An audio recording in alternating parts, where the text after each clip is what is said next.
computadora. Sí, y ahí estamos grabando. Entonces, sí, solamente como para mencionar, vamos a leer hoy el capítulo 6 de Primera de Samuel y estábamos recordando cómo fue el recorrido que pasó el arca cuando fue capturado por los filisteos, ¿no? Estuvo en Ashdod, en Gad, en Ecrón, y que ahí era donde se había quedado hasta en el capítulo 5, ¿no es cierto? Y que estaban sufriendo estos filisteos a causa de tener el arca en los territorios. eh, Estaban sufriendo una plaga como de ratones y también de tumores, tumores dice ahí, o paperas, como es la otra opción que lo vimos con Josué. Entonces estamos justo en ese punto, ¿no? ¿Qué va a pasar ahí? Es lo que vamos a leer en el capítulo de hoy. Muy bien, entonces vamos a ver. Listo. Y dice, entonces, el capítulo 6. Dice, estuvo el arca del Señor en la tierra de los filisteos 7 meses. Entonces los filisteos, llamando a los sacerdotes y adivinos, preguntaron, ¿qué haremos del arca del Señor? ¿Qué haremos del arca del Señor? Hacednos saber de qué manera la hemos de volver a enviar a su lugar. Entonces aquí ya los filisteos están planteándose la pregunta de enviar el arca nuevamente a Israel, ¿no es cierto? A su lugar. Pero sí se dan cuenta que ha pasado ¿cuántos meses? Pasaron casi 7 meses. Entonces, eso es interesante. ¿Por qué puede ser que se demoraron tanto tiempo? O sea, si nos damos cuenta, si estaban sufriendo una plaga y estaban sufriendo estos tumores o paperas, y aparte, como dice la Septuaginta lo sugiere, hubieron hasta ratones, ¿por qué se demoraron tanto tiempo? ¿Por qué no devolvían el arca en tanto tiempo? Si estaban sufriendo eso. ¿Por qué creen? ¿Alguien puede decir ahí tal vez alguna acotar algo? ¿Por qué creen que puede haber pasado? ¿Por qué se demoraron tanto tiempo? Eh, Algo que podemos ver, lo que podemos ver o lo que había podido ver en esta parte es que aquí se puede ver como el ego de los filisteos, el ego del hombre, ¿no? De que, por ejemplo, ellos habían capturado el arca. Y para ellos podría haber sido hasta un trofeo, ¿no es cierto? O sea, tenían al arca, el objeto sagrado del pueblo de Israel, lo tenían ellos y estaba en su posesión. Entonces, no, de alguna manera, pues no querían dejar eso, ¿no? O sea, querían decir, nosotros hemos capturado y no querían bajarse ese ego, no querían decir, "Ah, vamos ahora a tener que volverlo", no querían perder, digamos, esa parte. Entonces, vemos en esta partecita cómo está el ego del hombre o el corazón que es duro del hombre, ¿no? Me recuerda un poquito también a la parte de Faraón, cuando él estaba sufriendo la plaga de las ranas, el toque de las ranas. Y también asimismo Moisés va donde el faraón y el faraón le dice que le quite esa plaga, ¿no? Y Moisés dice, bueno, está bien, voy a orar para que esta plaga sea quitada. Creo que le pregunta, ¿cuándo quieres que sea quitada la plaga? O algo así, una pregunta como esa. Y entonces Faraón le dice, mañana. Sí, no sé si se acuerda. Ahí en versículo, y mañana dice, y Faraón dice, mañana. Sí, mañana. Entonces es como que eh, a veces uno no, o sea, está sufriendo las consecuencias, pero no, ajá, del pecado, de la desobediencia, o de lo que esté sucediendo, pero a veces el ego del hombre ese no querer aceptar, digamos, que ha perdido o que está de alguna manera en una situación que no es la correcta, no llega a aceptar fácilmente eso. Miren, aquí pasaron 7 meses. De 7 meses que estuvieron sufriendo porque seguían pasando las plagas y todo. Y no soltaban, y no soltaban el arco. Entonces eso también podríamos verlo, ¿no? En el hombre como tal, o si hubiera algo en nosotros que debamos de revisar, ¿no? Que no se ha soltado, que sabemos que no es lo correcto, pero decimos mañana será, otro día será, de aquí en 7 meses. O sea, en todo, ¿no? Viene creo que un poquito ligado con el tema de ¿cómo es? Procrastinar, ¿no? Sí. Entonces, de decir, no, mañana haré esto, O por ejemplo, decir, cuando ya nos ponemos a estudiar, así, ya cuando tengo un poco más de tiempo y así, ¿no? Entonces sí es complicado eso también que, que esté sucediendo.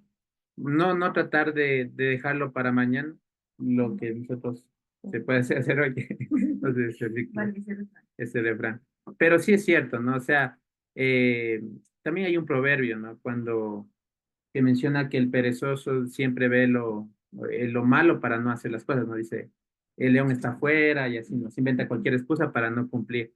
Entonces, creo que es algo que pues podemos ir analizando en esta partecita, ¿no? Ellos 7 meses hasta poder soltar por su ego, que no querían soltar el arca. Entonces, pasaron estos 7 meses y después ya se reunieron los filisteos, los sacerdotes, los adivinos, los sacerdotes de ellos, ¿no? O sea, obviamente eran los ministros que tenían ellos, adivinos, y preguntaron, ¿qué haremos, no? ¿Qué haremos con el arca? Queremos saber la manera en que la hemos de volver a su lugar. Y en el versículo 3 dice, ellos dijeron, si enviáis el arca del Dios de Israel, no la enviéis vacía, sino pagadle la expiación. Entonces seréis sanos y conoceréis por qué no se apartó de vosotros su mano. Entonces ahí ya les da una solución de cómo enviar el arca, ¿no? Que no la envíen vacía. O sea, de alguna manera llegaron a darse cuenta que pues estaban haciendo algo incorrecto al tenerlo, o sea, que habían ofendido, que habían hecho algo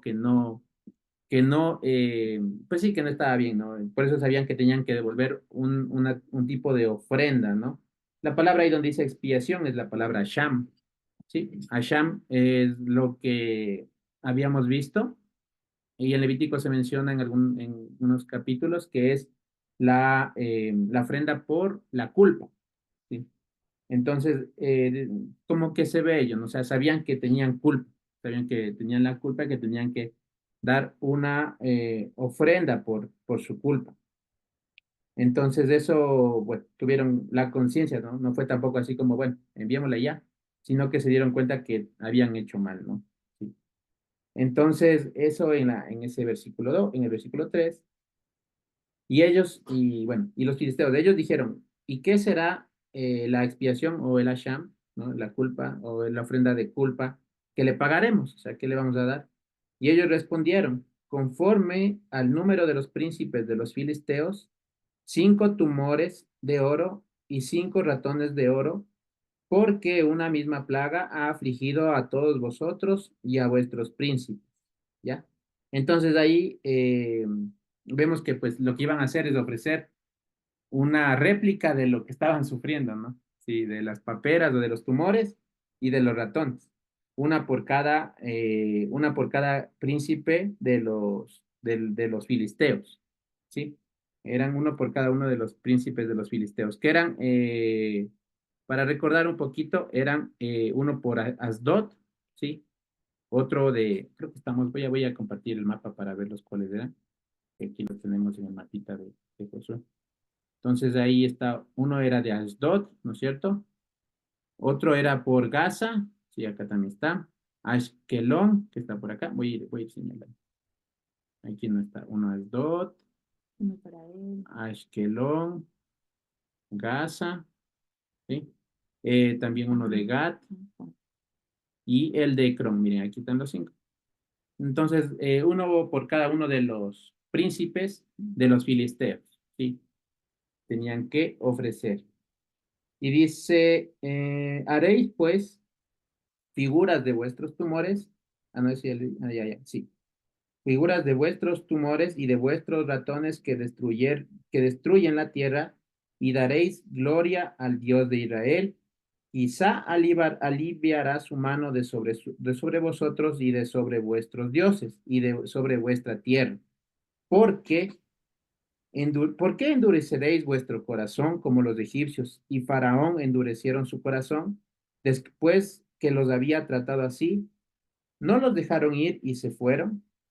Aquí, bueno, es interesante, ¿no? Como lo que nos contaba igual también, o lo que podemos ver en estos versículos es que en realidad la salida de Israel de Egipto fue algo que sí se llegó a expandir, a ser difundido, conocido.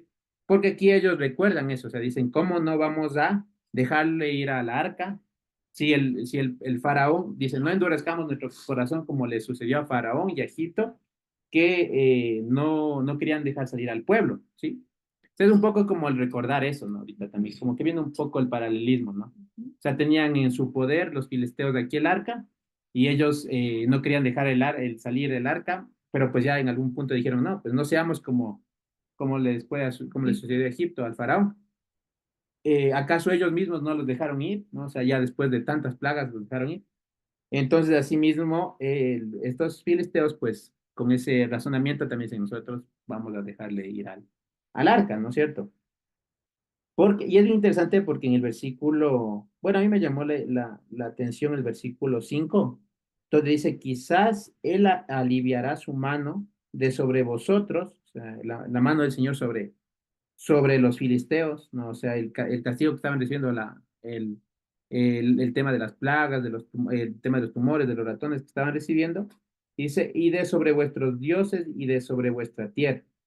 Entonces aquí también vemos, o sea, no sé, me pareció bien interesante. Igual si alguien quiere acotar también puede hacerlo en un ratito y decir, yo quisiera acotar algo sobre estos versículos, porque bueno, yo no sé por qué dice así, no tengo la respuesta, pero es bien interesante que ellos reconocen que, o sea, pues de alguna manera el Dios de Israel estaba hasta sobre los dioses de ellos, pero aún así no fue algo que dijeron, bueno, entonces dejemos de adorar a nuestros dioses, veamos, ellos no son nada y adoremos al Dios de Israel. Tampoco sucedió eso. Sí, o sea, tampoco fue así, o sea, es como que reconocieron que Dios estaba por sobre sus dioses, pero el Dios de Israel estaba por sobre sus dioses, pero aún así seguían con sus dioses, o sea, no quisieron como dejar ello, ¿no? Ya a pesar de que ya veían que en realidad el Dios de Israel estaba sobre ellos, sobre sus dioses y sobre la tierra. Entonces, me pareció bien interesante eso, ¿no? Quizás aquí vemos como justamente la condición del hombre. O sea, si Dios en realidad no nos llama, y aunque se anuncie toda la grandeza de Dios, ¿no? Y el hombre como tal no va a buscar de Dios, o sea, no va a buscar sus propios dioses, sus propios dioses que ya tiene, pero no va a buscar al Dios verdadero si Dios no lo llama.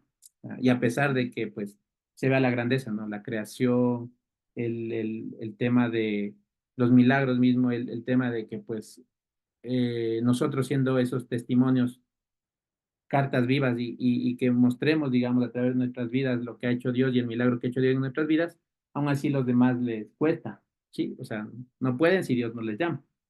Entonces aquí vemos cómo, pues, veían todo eso, veían que la mano del Dios de Israel estaba sobre los filisteos, pero aún así ellos, pues, no querían, o sea, no iban a dejar a sus dioses, digamos, ¿sí? Más bien, lo que hicieron fue mandarle, ya querían como alejarle al Dios de Israel, digamos, de su territorio. Creo que eso es lo que podemos ver, ¿no? Así como es esa situación. Entonces, en el versículo 7 dice, haced pues ahora un carro nuevo y tomad luego 2 vacas que críen, a las cuales no haya sido puesto yugo, y uncid las vacas al carro y haced volver sus becerros detrás de ellas a casa. Ya, entonces, bueno, dice que van a tomar 2 vacas, ¿no? 2 vacas que tengan hijitos, que tengan becerritos. Y les dice que van a ponerles, y que estas vacas no tengan yugo, o sea, que nunca hayan sido colocadas en un yugo, o sea, nunca hayan tenido ahí sobre ellas el yugo, ¿no? Que es el yugo, esa cosa que se le pone en el cuello para que puedan ser dirigidas, para que puedan arar, pero que dice que no hayan sido puesto ningún yugo, que unjan las vacas y que además a los becerritos que tenían los envíen a la casa, o sea, que no vayan con los becerros, sino que los becerritos se tenían que regresar al establo donde estaban, digamos, al establo, bueno, sí. Sí, y dice, tomaréis luego el arca del Señor y la pondréis sobre el carro y las joyas de oro que habéis de pagar en ofrenda por la culpa. Miren, y aquí se aparece la palabra culpa, ¿no? Por eso les decía que arriba que dice expiación, en realidad es culpa, o sea, es la palabra culpa. Y aquí sí lo han traducido bien, ¿sí? En ofrenda por la culpa. Entonces estas joyas, estas cosas que iban a ser de oro eran las ofrendas por la culpa. Las pondréis en una caja al lado de ella y la dejaréis que se vaya. Ya. Bueno, aquí en esta parte es bien interesante que ellos también no abrieron el arca como tal, o sea, bueno, no se dice que hayan abierto el arca y vieron dentro. Ya vamos a ver que más adelante, en cambio, el pueblo de Israel sí ve dentro del arca y mueren algunos. Entonces aquí es como que un poco triste, ¿no? A veces hasta, no sé, como que sin conocer ellos, los filisteos bien, pues de alguna manera vieron todo lo que el Señor hizo y pues por lo menos respetar, ¿sí, no? Y a veces, en cambio, uno conociendo lo que no, o sea, teniendo más conocimiento, pues va y lo hace. Entonces, también eso es algo que sucedió aquí en este caso, ¿no? Pero bueno, continuando un poquito más en esta parte. Dice en el versículo 9, entonces ya habían tomado las vaquitas, todo eso, iban a poner el arca sobre un carro. Eso también recordemos, ¿no? Que así no se debía, ¿cómo se debía transportar el arca? ¿Alguien se acuerda cómo se transportaba el arca o cómo el Señor había dicho que debía transportarse el arca? Si alguien dice yo me acuerdo que era así. Si alguien se acuerda El cómo arca tenía que ser cargada a través de unos palos pasados por unas argollitas. exactamente. Sí, entonces no debía ir en carro, ¿no? No debería ir en carro. Ujú, Y vemos que más adelante, pues cuando el pueblo de Israel quiere hacer algo similar y llevando en carro, también no funciona, les va mal. ujú. Pero aquí, bueno, ellos sí iban a hacer, sí iba a hacerse, o sea, no, el Señor no iba. Más adelante vemos que Israel cuando quiso hacer algo semejante, pues ocurrió ahí una tragedia, pero aquí pues sí iba a salir bien. ¿Por qué? Porque justamente pues los filisteos primero que no tenían a levitas que vayan a sacerdotes que puedan llevar el arca y no tenían las varitas para llevar, o sea, ellos no sabían, no tenían el conocimiento y no tenían el conocimiento. Pero pues ahí recordamos ese versículo, ¿no? Al que el Señor le da, o sea, se le da más se le demandará, ¿sí? Sí, ¿no es cierto? Acá ellos no conocían, en realidad, no tenían ni siquiera a los levitas, ¿no? Para llevar ni nada. Entonces, la manera en que lo hicieron fue hasta donde ellos pudieron hacerlo de la manera que ellos más correctamente lo vieron. Pero claro, no era la ideal, sino que era de la manera que ahorita nos mencionó Noé. Sin embargo, como era un pueblo que no tenía pues las condiciones y tampoco el conocimiento, pues el Señor lo permitió, digamos, que se haga así.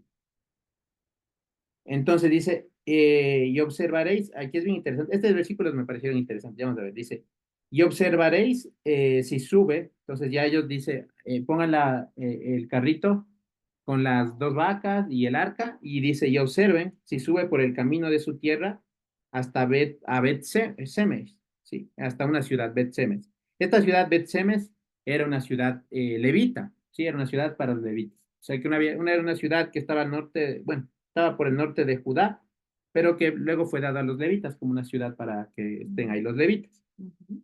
Dice, entonces van a enviar y vean si es que va hasta la tierra de Bet-Semes. Entonces ahí dice, Él nos ha hecho este mal tan grande. Sí, a ver, dice, si sube por el camino de esta tierra hasta Bet-Semes, Él nos ha hecho este mal tan grande. Y si no, sabremos que no es su mano la que nos ha herido, sino que esto ocurrió por accidente. Entonces aquí es bien interesante. Bueno, dice, y aquellos hombres en el 10 solo por un y aquellos hombres lo hicieron así, tomando dos vacas que criaban, las uncieron al carro y encerraron en su casa a sus becerros. Luego pusieron el arca del Señor sobre el carro y la caja con los ratones de oro y las figuras de sus tumores, y las vacas se encaminaron por el camino de Bet-Semes y seguían su camino recto, andando y bramando, sin apartarse ni derecha ni izquierda, y los príncipes de los filisteos fueron tras ellas hasta el límite de Bet-Semes. Bien interesante, ya. En esta parte quería hacer notar que, ¿por qué hacen esto? ¿Por qué todo lo que hicieron aquí tiene una razón de ser, digamos. Estos príncipes o el pueblo de los filisteos y los príncipes como tal, pensaron y dijeron, quizás todo lo que está pasando, ¿no? Quizás esto tema de los tumores, de las paperas o de los ratones, es puro accidente, como dicen en el versículo 9. Ujú, ujú. Entonces ellos dicen, vamos a ver si es que esto es un accidente o no es un accidente. Entonces, ¿cómo hacen para ver eso? Pues iban a, como decir, echar suerte. Ujú.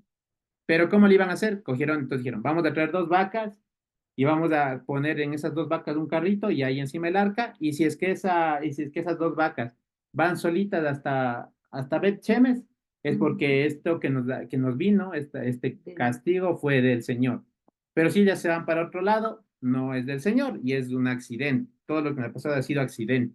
wow. Entonces ahí, y bien interesante porque verán, escogen dos vacas que estén criando y dice que a las crías, a los becerros, que les tengan encerrados en la casa. Ujú. Y además dice que estas vacas no debían tener yugo. O sea, verán, lo que están aquí haciendo los principales es tratar de ponerle bien difícil la cosa para que si es que sucede, es porque de verdad fue un milagro. O sea, no podía ser otra opción. Porque ellos toman y dicen, bueno, primerito las vacas, si yo les separo de los becerros, las vacas por querer Ujú. estar con sus hijos, van a regresar al granero, ¿no es cierto? O sea, digamos, si yo tengo las vaquitas y los hijos, y a los hijos Ya. los llevo al granero, la vaca regresaría donde es el granero para Ujú. estar con sus hijos, ¿no es cierto? Sí. Entonces ellos dicen, primero hagamos eso para que la vaca no se vaya para otro lado, sino que regrese al granero. Y además que sean vacas sin yugo, o sea, que no hayan caminado con esa dirección, que el yugo no sea algo familiar de ellas, que en realidad les sea estorboso, que no quieran usar el Ujú. yugo. Entonces estaban usando este método porque en realidad, sin algún punto decirlo, no querían que las vacas lleguen hasta Asdod. O sea, ellos no, como decir, no querían perdón, que no lleguen Reconocer que era Dios. hasta Bet Shemesh. Ujú. Claro, porque ellos no querían reconocer que era Dios. O sea, le pusieron bien difícil porque ellos en realidad no querían arrepentirse en algún punto. O sea, si ya se daba la situación y veían que las vacas iban allá, es porque ya, o sea, ya fue un milagro, porque en realidad no debía haber pasado así. En lo normal no debía haber pasado así. Las vacas no debían ir solitas, llegar hasta Bersebes, o sea, imposible. Tenían que haber regresado con sus crías o ni siquiera querer andar con el yugo del carro y así. Entonces ellos le pusieron bien difícil. Y eso también es como que eh, no querían arrepentirse. O sea, también eso, bueno, sería algo como para nosotros a veces que uno no quiere reconocer que hay una amonestación del Señor, o una corrección del Señor para no arrepentirse, ¿sí? O sea, como decir, bueno, no es, aunque tal vez reconociendo que estaban haciendo mal, ellos no veían y no querían arrepentirse, no querían arrepentirse, ¿sí? O sea, no sé si me hago entender. Entonces, esa es la situación que ellos hacen. Por eso le hicieron tan difícil al, al mecanismo que estaban haciendo para que se vea que sí era del Señor lo que estaba pasando, ¿sí? Entonces eso también es algo que pues en la condición del hombre como tal, es de esa la naturaleza del hombre. O sea, tal vez no querer arrepentirse, o sea, no querer arrepentirse y, y ponerla bien difícil para poder arrepentirse, o sea, lo más difícil posible, digamos, ¿no? O sea, en lo posible ni siquiera arrepentirse. O sea, aquí ellos no querían arrepentirse, pero vemos que pues el Señor, como si era, todo estaba bajo su control y que en Él no hay casualidades ni accidentes, digamos, en Él todo es es la voluntad del Señor, la que se hace. Entonces, pues Él mostró, ¿no? Cómo les fue llevando a las vaquitas, ¿no? Hasta Bet Shemesh. Es algo que no podía haber pasado. O sea, sin que el Señor no haya estado ahí, obrando en la situación, no podía haber pasado. Sí. Entonces, bueno, esa parte me llamó mucho la atención, ¿no? Que a veces uno no quiere arrepentirse, o sea, de verdad que no le gusta a uno arrepentirse, digamos, no quisiera arrepentirse, a menos que el Señor ponga de su mente en nosotros, que es la que nos hace arrepentirnos, ¿no? O sea, que nos hace volver a hacer esa teshuvah, como dicen, hacer ese volver al, al estado inicial, volver a la palabra, volver a su instrucción, volver a sus caminos, ¿no? Entonces esa parte estaba bien interesante, ¿no?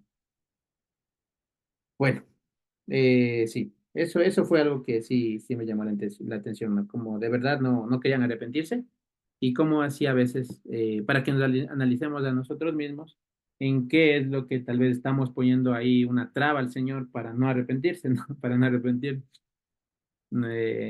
decir, no, esto no es del Señor, así, ¿no? Tal vez alguna cosa que nos nos llegue y que nos quiera hacer una corrección y decir, no, esto puede haber sido un accidente, ¿no? Una casualidad, pero en el Señor no hay estas casualidades ni estos accidentes, como dice aquí.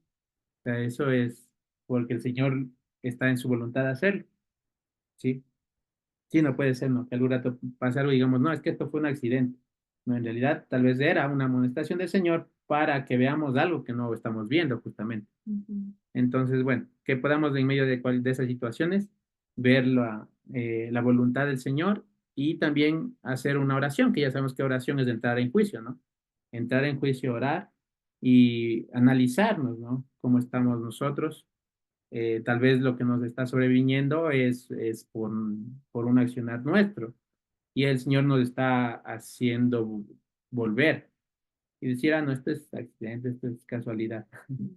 Pero bueno, esa parte. Sí, muy bien. Vamos con los siguientes versículos. Entonces, dice, en el Es- versículo 13, bueno, voy a leer otra vez el 12, y dice, y las vacas se encaminaron, ¿no? Andaron por el camino hasta Bet Shemesh.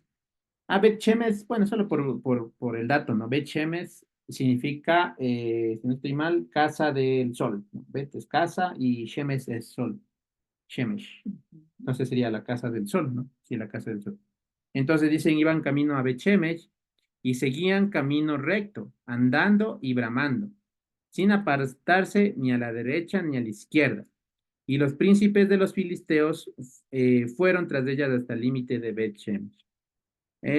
Bueno, aquí otra cosa que podemos sacar como una reflexión igual es el tema de que pues las vacas iban en el camino recto sin apartarse ni a derecha ni a izquierda, o sea, ellas iban por el camino que el Señor le estaba dirigiendo. Entonces, y el Señor mismo hacía que las vacas no se vayan ni a izquierda ni a derecha. Entonces, ese es algo que pues también, a pesar de justamente que estamos viendo que hay cosas que podemos estar haciendo mal y que debemos de corregir, también hay que tener la seguridad de que el Señor es el que nos está dirigiendo, o sea, de que Él no va a permitir a la final que nos perdamos, porque como dice en su palabra, lo que le ha sido dado en su mano, Él no lo perderá, ¿sí? O sea, si el Señor ya nos ha escogido, nos ha revelado al Hijo, al Ben, a su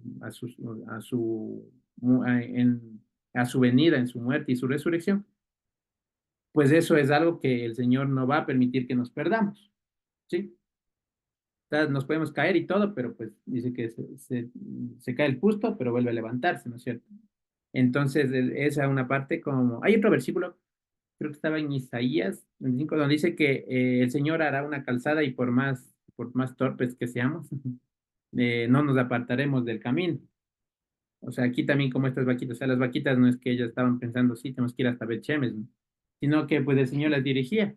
Entonces ahí también, ¿cómo tener esa confianza de que pues eh, el Señor nos va a llevar hasta completar su obra en nosotros, ¿sí? O sea, Él hará la obra en nosotros.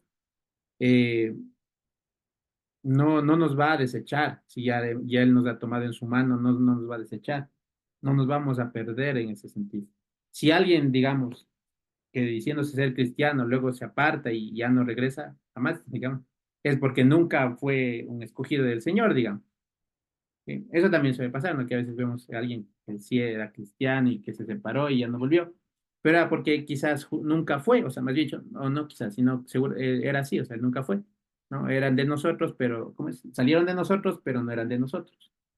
Entonces, esa es la situación. Pero si el Señor ya ha tomado a alguno, él no lo va a dejar, ¿sí? O sea, eso es la confianza que tenemos en Él, ¿sí? En Él, en su sacrificio, en su muerte, en su resurrección.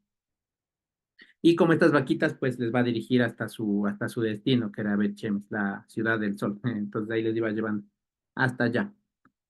Dice, y en el versículo 13, dice, y los de Bet-Shemesh segaban el trigo en el valle, y alzando los ojos vieron el arca y se regocijaron cuando la vieron. Bueno, aquí dice que estaban segando el trigo, ¿no? Quizás esto fue por mayo, ¿no? Que es las temporadas de segar el trigo. Quizás pasados la fiesta de Shavuot, quizás. Entonces estaban los de Bet-Shemesh en el valle y vieron y se regocijaron cuando vieron el arca, ¿no? Se regocijaron cuando la vieron. Y entonces esta parte también es como que pues el arca, claro, fue tomada por los filisteos en alguna parte, o sea, hasta ya se perdió, ya se fue a un lugar de tinieblas, pero vuelve, o sea, regresa, ¿no? Una cosa también, ¿no? O sea, pasaron 7 meses y el pueblo tampoco hizo nada por ir a buscarlo. Ah, también, cierto. O sea, no hubo como alguna iniciativa de ir a verla, ¿no? A no armarse en guerra y decir, bueno, vamos a buscarla porque esa es nuestra. O sí. Quizás. No, no, no se menciona. Quizás, bueno, también el Señor no sé si lo mandó así. No, bueno, la cosa es que no fueron tampoco a Ah, pues buscar. porque tampoco habían sacerdotes, no estaba Elí, era un tiempo de Era un confusión tipo también, difícil, claro. claro. No había algo, alguien que esté en la cabeza y aquí todavía nos hablan de Samuel, recién estaba ahí creciendo Samuel. Y ahí ya vemos que más adelante en el capítulo 7 iba ya a tomar varias decisiones y a dirigir un poco al pueblo. Pero aquí, claro, no era como que estaba el pueblo unido, todavía no había una dirección. Ujú. Entonces, Llegaban estos. sí, entonces están yendo, ellos se regocijan cuando van en el arca, ¿no? Entonces se regocijaron, dijeron, volvió el arca, o sea, estaba como, no sé, hacían una parte hasta le veo como la parte de una resurrección, digamos, un poquito. Como que cuando quizás como los discípulos, ¿no? Cuando murió, cuando fue crucificado nuestro Señor en la cruz, quizás ellos pensaron, ya se perdió, ya está en la tumba. Ah, Pero al momento en que se levanta, pues se debieron haber regocijado, ¿no? O sea, otra vez está aquí. Claro, porque en ese tiempo los discípulos no se acordaron de las palabras, ¿no? No vieron ello.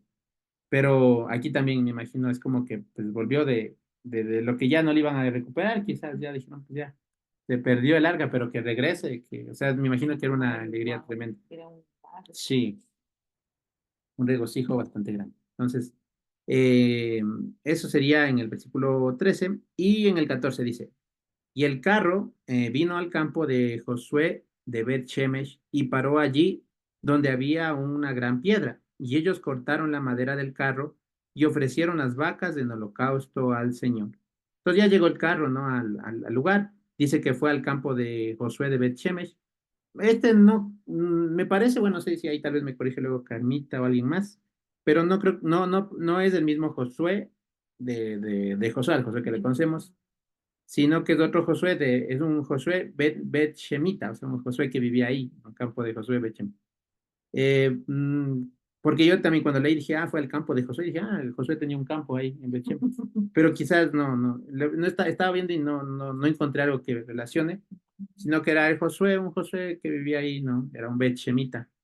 Entonces, y paró allí donde estaba, ¿no? Y había una gran piedra y cortaron la madera del carro y ofrecieron las vacas en holocausto al Señor. Y esto también aquí, bueno, aquí dice que ofrecieron las vacas, pero en realidad no se debían ofrecer vacas, ¿no? O sea, eso también era algo que en Levítico se menciona que lo que se ofrecían eran los toros, ¿no? Los machos, digamos. Pero aquí ofrecen a las hembras. Eso también no era algo que se estipulaba así. Bueno, igual cualquier cosa, si ya me equivoco, me corrigen, aquí estamos para corregir. Tal vez Carmita sabe más ahí, se acuerda. Pero en realidad sí, o sea, hicieron un sacrificio pues que no se menciona que se debía hacer de esa manera, con con vacas, o sea, con hembras, sí. Mm. Y bueno, y le ofrecieron como holocausto al Señor, y los levitas bajaron el arca del Señor y la caja que estaba junto a ella, en la cual estaban las joyas de oro, y las pusieron sobre aquella gran piedra. Y los hombres de Bet Shemesh sacrificaron holocaustos y dedicaron sacrificios al Señor en aquel día. Dice, cuando vieron esto, los 5 príncipes de los filisteos volvieron a Ecrón el mismo día. Bueno, ya regresaron a los filisteos, estuvieron ahí siempre pendientes de qué pasaba. Ya me imagino que ellos vieron todo, dijeron, pues sí, esto fue del Señor y se regresaron. Me imagino que de alguna manera sí se dieron cuenta que todo era de De mano del Dios. Señor, ¿no? Entonces ya, ahí dijeron, o sea, ellos no querían, eso no, ellos no querían hacerlo, pero pues ya ahí quedó en evidencia, ¿no? Quedó en evidencia. No tenían ya más que decir, sino que pues tenían que arrepentirse. Dice, y los levitas, ya vimos eso. En el 17, estos fueron los tumores de oro que pagaron los filisteos en expiación al Señor. Por Ashdod, uno. Por Gaza, uno. Por Ascalón, uno. por Gat uno, por Ecrón uno. Entonces hay uno por cada uno, ¿no? Lo que habíamos visto en el mapita, que ahí estaban los cinco, por los cinco príncipes de cada una de estas ciudades. Dice, y los ratones de oro fueron conforme al número de todas las ciudades de los filisteos, pertenecientes a los cinco príncipes. Así las ciudades fortificadas como las aldeas sin muro. La gran piedra sobre la cual pusieron el arca del Señor está en el campo de Josué de Bet-Shemesh hasta hoy. Sí, entonces ahí estaba esa gran piedra. Ya, ya, muy bien. Hasta ahí vamos bien. Entonces en el 19 dice, entonces Dios hizo, ya, bueno, aquí vamos a ver otra parte, lo que sucedió que ahí hicieron algo mal, en cambio aquí en Bet-Shemesh. Dice en el 19, entonces Dios hizo morir a los hombres de Bet-Shemesh porque habían mirado dentro del arca del Señor. Hizo morir del pueblo a 50.070 hombres. Y lloró el pueblo porque el Señor lo había herido con tan gran mortandad. Entonces aquí vemos como lo que les había mencionado al inicio, que en realidad los filisteos no se menciona que hayan visto dentro del arca, pero aquí los de Bet Shemesh, o sea, ellos sí van a ver, ¿no? Van a ver dentro del arca. Y hay una gran mortandad, porque no debían hacer eso, ¿no? O sea, ya vemos que en los cinco primeros libros, lo que se da de las instrucciones de cómo llevar el arca, de cómo transportar el arca, de dónde mantenerla, siempre era como un cuidado, ¿no? Tenían que cubrirla, llevarla, como dijo Noé, siempre o sea, con los palitos atravesados, pero no tenían que mirar, o sea, ni siquiera podían mirarla, siempre iba como hasta cubierta. Pero aquí van ya y quieren ver adentro. Sí, o sea, aquí vemos que ellos no hacen lo que el Señor les había dicho y pues hay gran mortandad. Eh,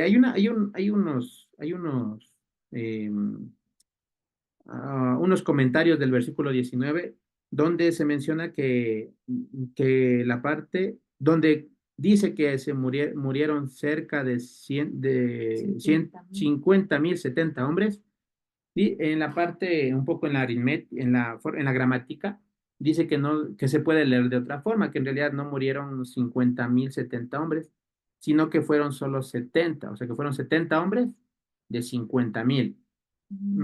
Esa es una manera en que hay unos comentarios que dicen eso, que fueron en realidad 70 que murieron.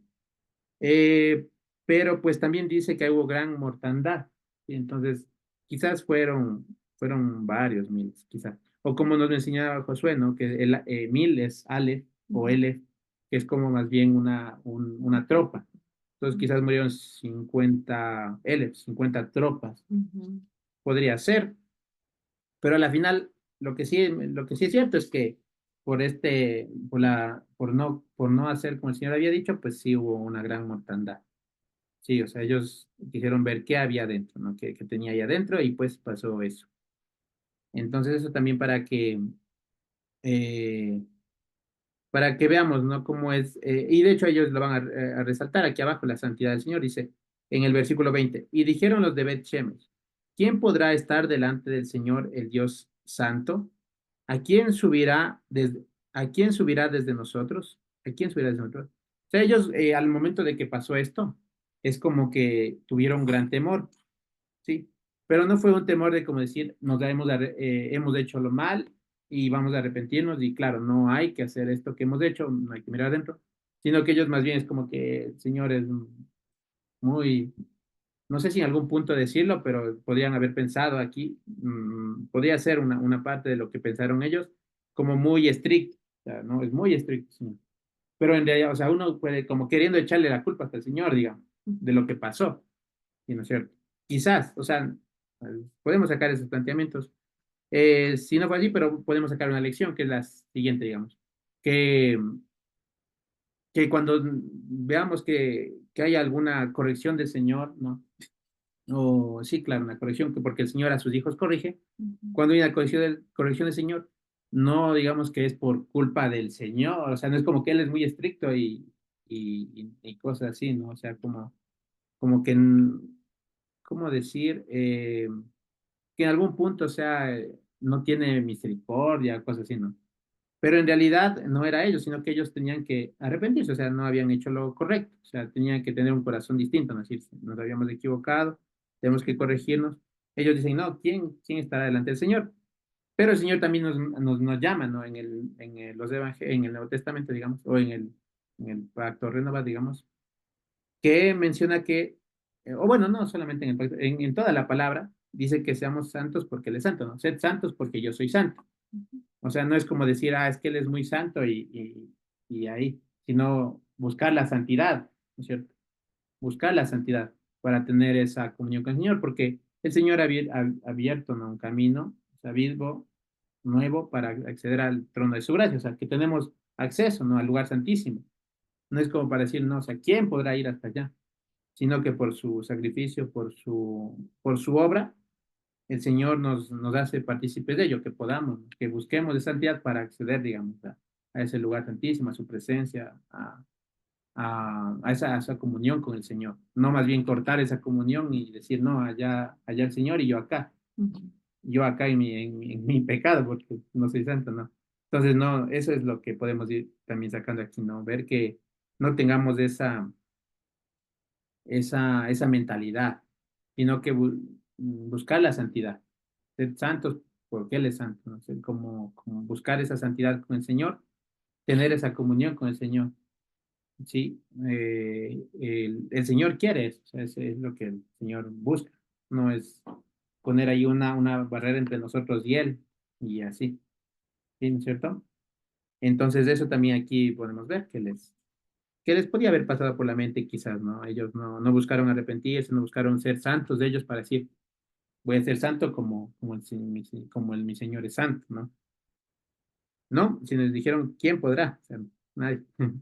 Y dice en el versículo 7, y enviaron mensajeros a los habitantes de Kiriat Jearim diciendo, entonces, bueno, ya vieron todo lo que había pasado, ya se asustaron, dijeron, mejor estoy dijeron, bueno, mejor que saquemos del arca de aquí, que no se quede aquí porque aquí va a pasar grande mortandad, mejor que se vaya a otro pueblo. Entonces enviaron mensajeros a los habitantes de Kiriat Jearim diciendo, en el versículo 21 después, diciendo, los filisteos han devuelto el arca del Señor, descended pues y llevadla a vosotros. Entonces les pidieron a los de Kiriat Jearim que lleven el arca. Kiriat Jearim significa, solo por tener el dato igual, tiene que ver con ciudad de malezas. Ciudad de malezas. Bueno, eso había buscado, encontrar. Ciudad de malezas. Entonces, vinieron los de Kiriat Jearim. Ya vamos a leer un poquito, solo el 7, 1 y 2, y hasta allí nos quedaríamos, para terminar de ver toda la historia del arca, todo esto del arca, y en la siguiente sesión con Josué, pues ya empezaremos toda la parte de Samuel como el juez de Israel. Entonces vamos a leer el primero y el versículo 2 del capítulo 7.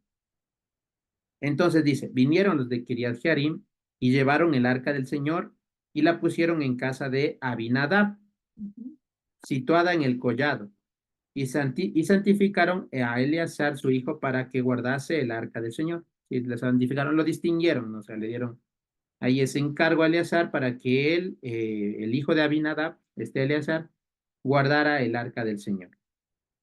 ¿Sí? Dice que desde el día que llegó el arca a Kiriat Jearim, pasaron muchos días. Pasaron de allá 20 años. Y toda la casa de Israel lamentaba en pos del Señor. Sí, y aquí también vemos que en realidad, creo que todo este capítulo habla bastante del arrepentimiento, de la teshuvá, por ejemplo, vimos que los filisteos no querían arrepentirse, o sea, como en el fondo ellos no querían arrepentirse, como la condición del humano es no arrepentirse, o dejarlo para mañana, para mañana, para mañana, hasta 7 meses de esperar y etcétera, o poner las trabas más difíciles para poder arrepentirse, para decir, sí, estoy haciendo mal, y tratan de ver la manera. Y aquí vemos también que tienen una condición similar en el pueblo de Israel.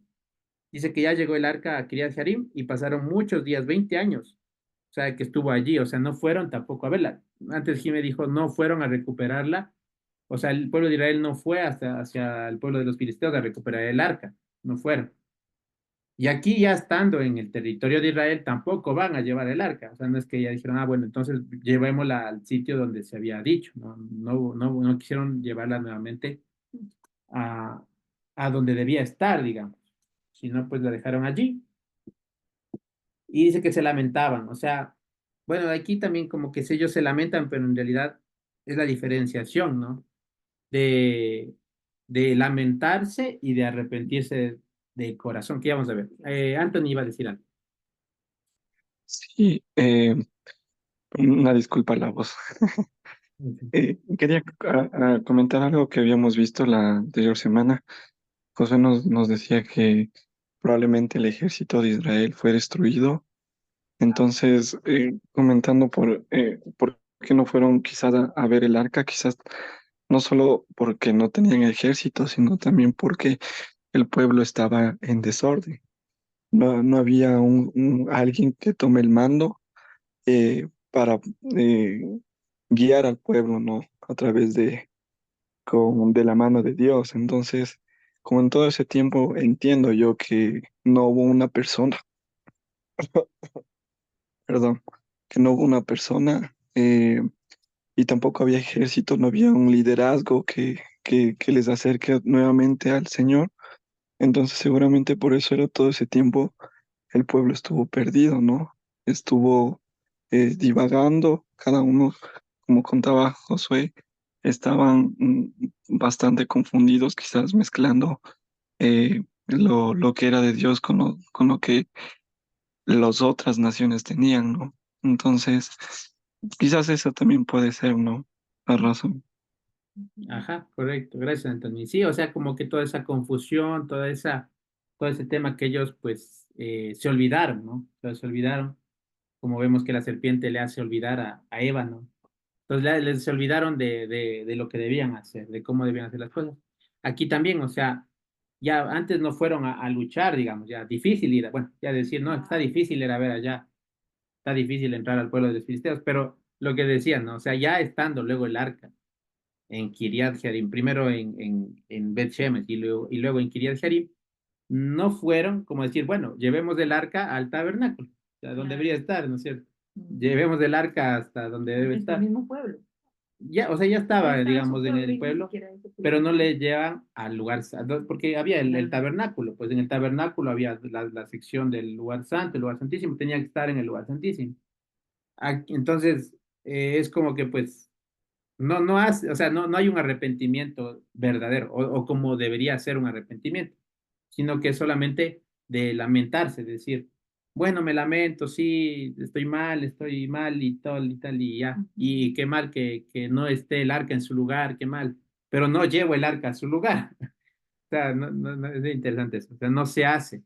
Algo también mencionaba Jimena de que como que a veces uno busca digamos, buscan arrepentirse o buscar del Señor, no haciendo su instrucción, sino solamente como que sacrifica, o sea, como que lamentándose. No sé, por ejemplo, vemos que hay este tema ¿cómo se llaman estas caminatas?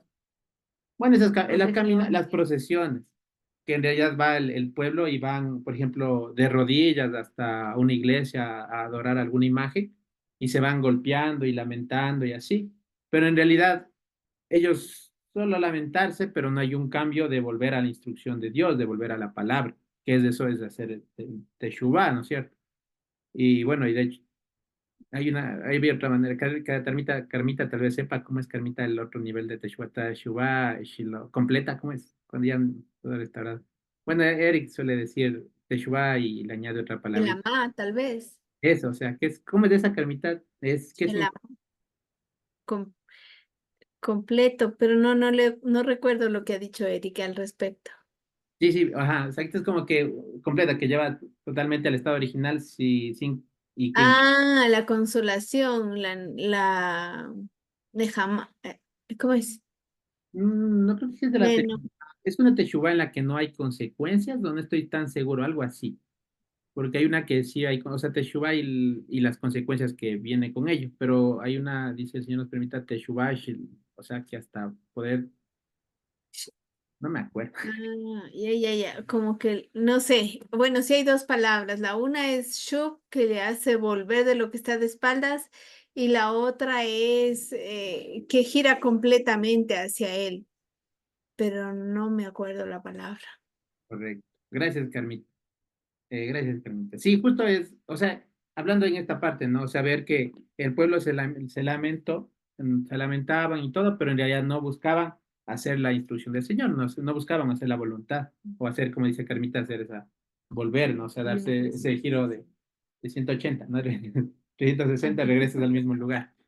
Entonces sería el giro de 180, ¿no? Y regresar al camino del Señor. O sea, eso también es algo interesante. O sea, no, bueno, yo creo que en este capítulo lo que pude ver más, así que me impactó bastante, es el tema del verdadero arrepentimiento. O sea, de que a veces uno no quiere buscar ese arrepentimiento o deja pasar, deja aplazar los días, no busca en realidad o pone trabas para arrepentirse, como aquí hicieron los filisteos.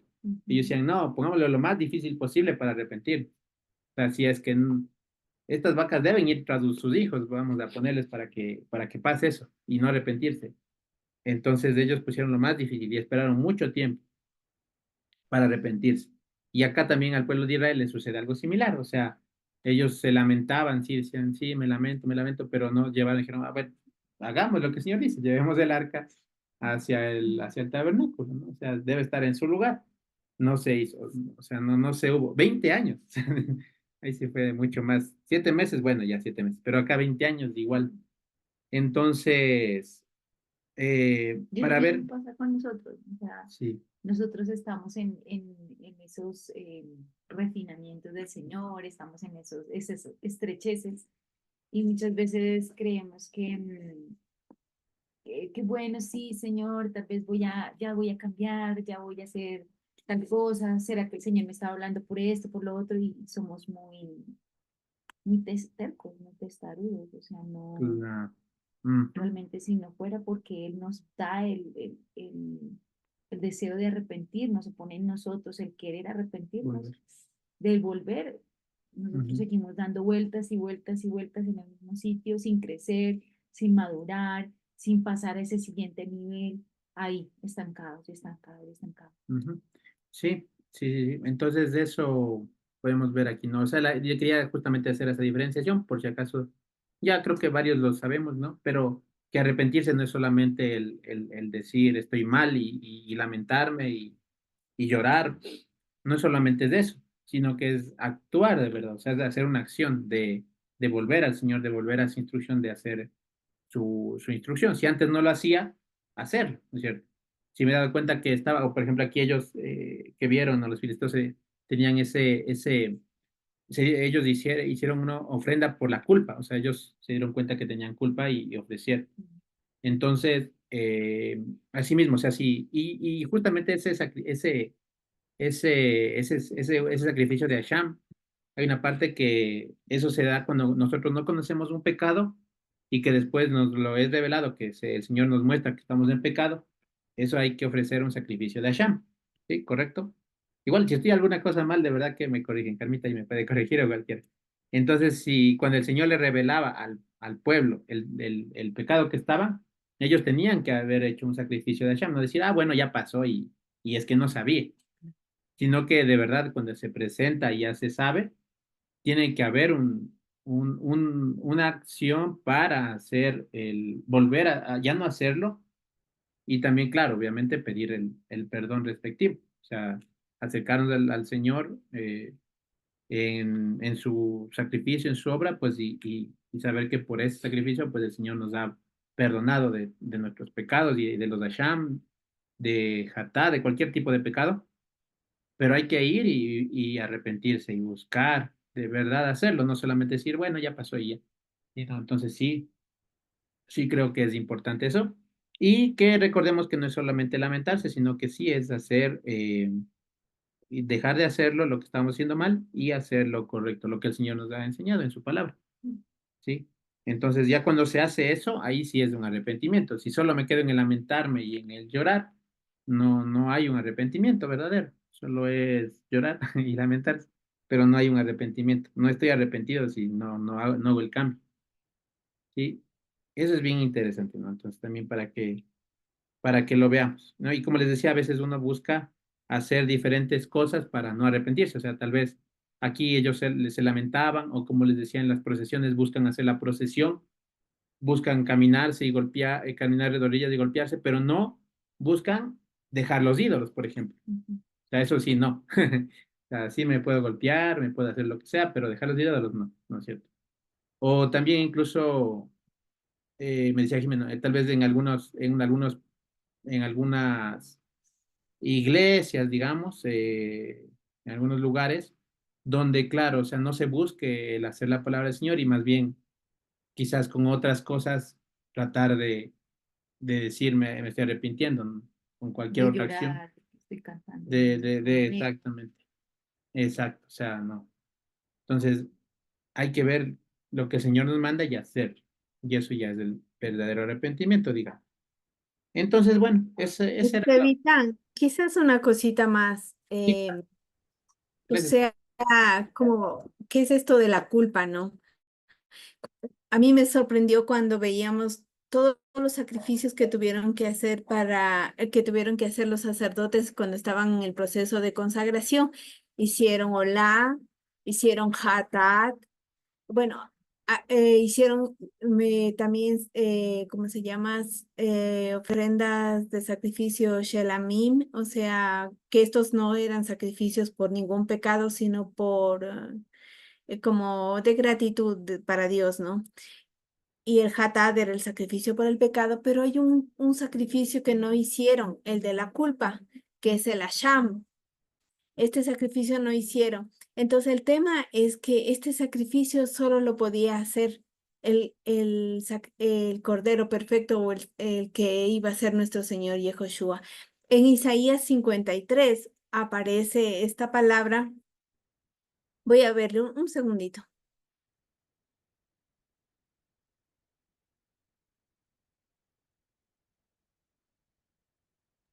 Ujú. Sí, Camita, veámosle nomás. Sí, Un sí. ratito. Estoy viendo Isaías 53, Ah, ya. 4, ver. Porque ya aparecen todos, ¿no? Creo. El Pesha, el Abu. No, o sea, cuando estás leyendo Isaías 53, literalmente cuando dice que Él fue muerto por nuestros pecados, ahí no dice, aquí está, en 5 creo que es. A ver, déjame ver un ratito. Reverencia, Pesha, Abu, Pesha. ¡Ah, auxilio! ¿Sabe? En el 10 Carmita, creo. Dice Ah, en el sí, sí, sí, en el 10, en el 10, en el cuando 10, ella en el 10. empezó su nefesh en expiación por Hashem. Ajá, dice, si con todo eso Hashem estará complacido en su humillación, ¿no? En hacerse polvo, o sea, Dios en hacer, estoy leyendo lo que tengo copiado, ¿no? En humillarse a sí mismo, en hacerse polvo, en desmenuzarse, cuando Él ponga su nefesh, su pescuezo por Hashem, Él verá simiente, o sea, he aquí sus hijos, ¿no? Y la complacencia de Hashem prosperará en su mano. Entonces, aquí no dice que él se pondría como ni como sacrificio por el pecado, si bien él representa en él todos los sacrificios están reunidos, pero sobre todo, él quitaría nuestra culpa. Porque uno puede decir, a veces la gente dice, ah, ya le confesé a Dios, yo sé que Dios ya me ha perdonado, pero yo mismo no me perdono. Esa es una actitud bueno, que parece humilde entre comillas, pero en realidad es rebelde. Cuando Cristo ya, nuestro Señor Yehoshua ya ha hecho el sacrificio perfecto, también ha quitado nuestra culpa. O sea, es que eso es lo más importante. Es lo que dice en Hebreos, que Él ha limpiado nuestras conciencias de obras muertas. Los sacrificios que se hacían día a día podían, conforme al diseño que Dios estableció en cuanto al tema del templo, los sacrificios y el orden sacerdotal levítico, en ese momento los sacrificios podrían cubrir los pecados de las personas y bueno, y decir están perdonados, pero no podían limpiar sus conciencias de obras muertas. Pero el Señor dice que vino a quitarnos la culpa, además, no solo dijo, tus pecados te son perdonados, sino que ya nos limpia las conciencias y nos quita la culpa. Entonces, estos señores de filisteos querían quitarse la culpa haciendo lo que hicieron, pero ellos no sabían que el único que puede quitar la culpa es Dios, que iba él mismo a venir. Y frente a lo que estabas diciendo, esa forma medio altiva de hablar de la gente de Bet-Shemesh, cuando dijeron, ¿será que alguno tiene que subir donde él? O sea, es como decir, dice, ¿quién podrá estar delante del Dios Santo, del Elohim Kadosh? ¿Quién o quién subirá desde nosotros? O sea, en realidad sí era no era unas palabras de confesión de alabanza a Dios, sino al contrario, como decir, ¿o acaso nosotros mortales podemos subir donde Él está? A ver, algo así, ¿no? Entonces, y ellos no sabían tampoco que el Dios inmortal iba a venir en semejanza de hombre para morir por nosotros y justamente ser nuestro Asham y quitar nuestra culpa. Porque si bien podemos confesar nuestros pecados, pero si su obra no se hace, no es manifiesta en nosotros, seguimos sintiendo esa culpa. Porque podemos confesar de una manera digamos, tal vez religiosa o porque alguien nos dice, a ver, confiésate, y yo suelo decir, a ver, te voy a ayudar a orar. Repite conmigo tal cosa si estás convencido de esas palabras y si no, pues no las repitas, ¿no? Entonces ahí de repente le digo, Señor, yo he pecado contra ti, tú me has hecho reconocer tus pecados y sé que tu sacrificio ha sido perfecto y me has perdonado, pero puede ser que la persona repita, pero no esté recibiendo la conciencia, no esté recibiendo la obra portentosa de Dios que ocurre como un milagro en nuestras vidas de que nos transforma y de que nos hace nacer de arriba, que nos hace ser transformados de esa naturaleza caída a la naturaleza nueva, ¿no? Entonces, ese que sabe que su pecado ha sido lavado, que siente que su culpa ha sido quitada, a ese le ha sido confirmado el nombre de Yehoshua HaMashiach, el Dios que ha venido a salvarle, ¿no?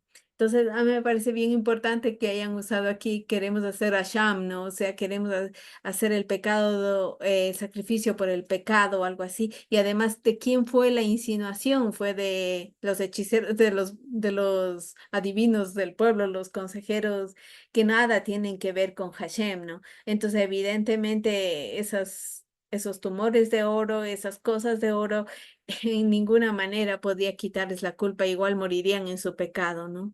Mas la gracia de Dios se ha extendido no solo para judíos, sino también para gentiles.